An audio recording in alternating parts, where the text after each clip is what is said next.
Assalamu alaikum class. Now theorem 10.1.2 is if two angles of a triangle are congruent, मतलब अगर हमारे पास किसी भी ट्रायंगल की, जस्ट ट्रायंगल की बात हो रही है, किसी भी ट्रायंगल्स के अगर हमारे पास टू एंगल्स हमारे पास क्या होने चाहिए, कॉन्ग्रुएंट है, ये बात हमें गिवन है। Then the side opposite to them are also congruent. हमने ये प्रूव करना है कि अगर किसी ट्राइंगल के दो एंगल्स आपस में कॉन्ग्रुएंट हैं तो उनकी जो ऑपोजिट साइड्स हैं, फॉर एग्जांपल ये एक साइड है और इसकी ऑपोजिट ये साइड है, तो ये जो ऑपोजिट साइड्स है ये भी हमारे पास क्या होने चाहिए, आल्सो कॉन्ग्रुएंट। कि ऑपोजिट साइड भी क्या होनी चाहिए, कॉन्ग्रुएंट होनी चाहिए। सबसे पहले हम एक ट्राइंगल ड्रॉ कर लेते हैं।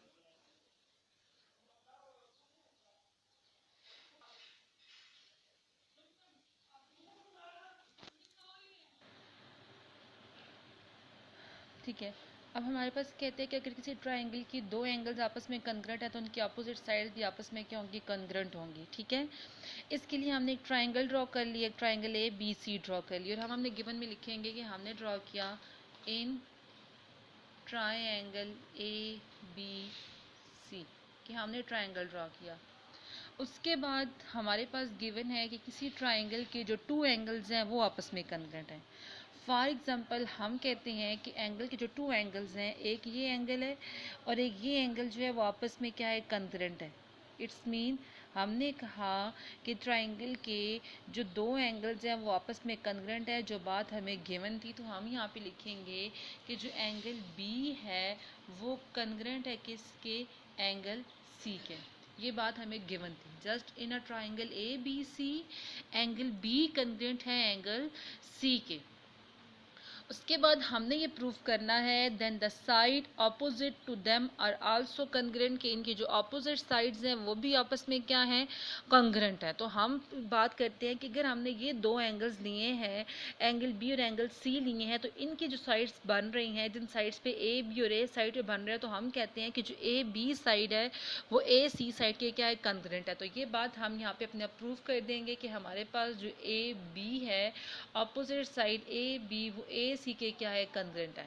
अब हमारे पास क्योंकि जस्ट एक ट्राइंगल बनी हुई है तो उसके लिए हम कंस्ट्रक्शन करते हैं और कंस्ट्रक्शन से हम एक और ट्राइंगल ड्रॉ करते हैं। आपको ये बात पता है कि किसी भी ट्राइंगल में कितने एंगल्स होते हैं, थ्री साइड्स होती है, तो थ्री ही एंगल्स भी होंगे।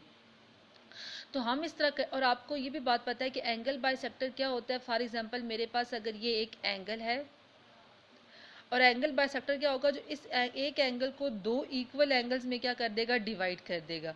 ये बात आप ऑलरेडी पढ़ चुकी हैं राइट, एंगल बाइसेक्टर वाले चैप्टर में, कि अगर एक मेरे पास एंगल है और एंगल बाइसेक्टर क्या होगा कि वो हमारे किसी भी एक एंगल को दो इक्वल एंगल्स में क्या कर देगा, डिवाइड कर देगा। तो हम कंस्ट्रक्शन में क्या करते हैं कि हमारे पास ये एंगल तो हमारे पास गिवन है, बाकी रिमेनिंग मेरे पास ये एंगल बच गया है, तो इसी एंगल्स के मैं क्या ड्रॉ करती हूँ, एंगल बाइसेक्टर ड्रॉ करती हूँ। फॉर एग्जांपल मेरे पास ये एंगल है और यहाँ से मैं एंगल बाइसेक्टर ड्रॉ करती हूँ, और आपको एंगल बाइसेक्टर के बारे में पता है कि वो किसी भी एंगल को दो इक्वल एंगल्स में क्या करता है, डिवाइड करता है। और ये एंगल बाइसेक्टर मेरी बेस लाइन को किस पे डिवाइड, किस पॉइंट पे टच कर रहा है, डी पॉइंट पे टच कर रहा है। तो अब मैं लिखूंगी यहाँ पे draw the bisector of an angle A, draw the bisector of angle A, और जो हमने बाइसेक्टर एंगल ए ड्रॉ किया है वो मीट कर है, meeting B C at the point D.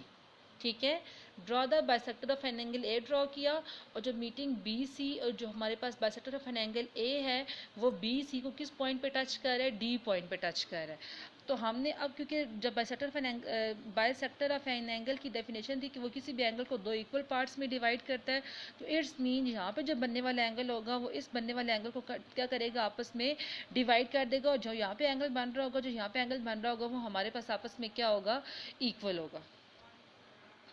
यहाँ तक हमारा गिवन प्रूफ और कंस्ट्रक्शन हो गया। ओके, अब हम इसके प्रूफ की तरफ जाते हैं, और प्रूफ की तरफ जाते हुए आपको ये बात पता है कि मैंने आपको कहा था कि जब भी हमारे किसी भी ट्राइंगल में अगर दो ट्राइंगल्स बन रहे होंगे तो इट्स मीन हमने उसको क्या करना है, कंपेयर करना है। तो कंपेयर करने के लिए अगर आप फोकस करो तो इस पे मेरे पास दो ट्राइंगल बन रही हैं, एक मेरे पास ए बी डी बन रही है और एक मेरे पास ट्राइंगल बन रही है ए डी सी। ठीक है, मेरे पास एट अ टाइम दो ट्राइंगल बन रही है। इट्स मीन हम अपने प्रूफ में इन दोनों ट्राइंगल्स को आपस में क्या करेंगे, कंपेयर करेंगे। हम कहते हैं कि हम इन ए बी डी और ए सी डी ट्राइंगल्स को आपस में क्या कर रहे हैं, कंपेयर कर रहे हैं। सबसे पहले आप ट्राइंगल को कंपेयर करें तो ट्राइंगल की हमें जो साइड्स पता है हम उसको करेंगे। ए बी और ए सी साइड हम ले नहीं सकते, समझ आ रही मेरी बात, कि हम ए बी और ए सी साइड हम ले नहीं सकते क्योंकि ये तो साइड हमने प्रूफ करनी है। बाकी मेरे पास ये साइड्स बच गई हैं, ए डी बच गई है, बी डी बच गई और डी सी बच गई है। सबसे पहले हम ए डी की बात करते हैं। ए डी मेरे पास इस ट्राइंगल की भी कॉमन साइड है और ए डी मेरे पास इस ट्राइंगल की भी कॉमन साइड है, मतलब दोनों ट्राइंगल्स की ए डी मेरे पास क्या है, कॉमन साइड है। तो मैं यहाँ पे लिखूंगी ए डी कंग्रेंट है ए डी के। क्यों कंग्रेंट है, क्योंकि मेरे पास ये इसकी क्या है, कॉमन साइड है, इसलिए मेरे पास ये कंग्रेंट है। नेक्स्ट मैंने अपने गिवन में एक बात लिखी थी, मतलब इसके जो बनने वाला एंगल है, एंगल बी और एंगल सी आपस में क्या है, कंग्रेंट है। इन दोनों ट्राइंगल्स के ये दो एंगल्स आपस में कंग्रेंट है और ये बात हमने अपने गिवन में लिखी थी। तो हम यहाँ पे लिखते हैं कि एंगल बी कंग्रेंट है एंगल सी के, तो ये बात हमने गिवन में लिखी।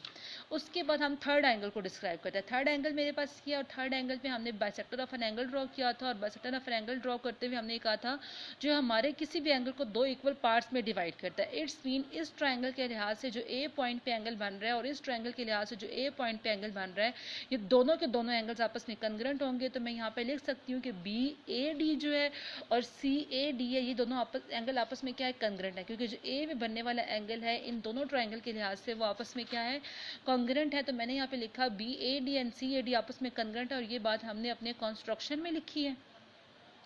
अब किसी भी ट्राइंगल की एक साइड और दो एंगल अगर आपस में कंग्रेंट होंगे, इट्स मीन ट्राइंगल आपस में कंग्रेंट होगी according to S A S. Congruent है एस ए एस यानी side angle side, side angle angle, side angle angle, ये दोनों एंगल्स आपस में, दो एंगल्स वन साइड आपस में कंग्रेंट है।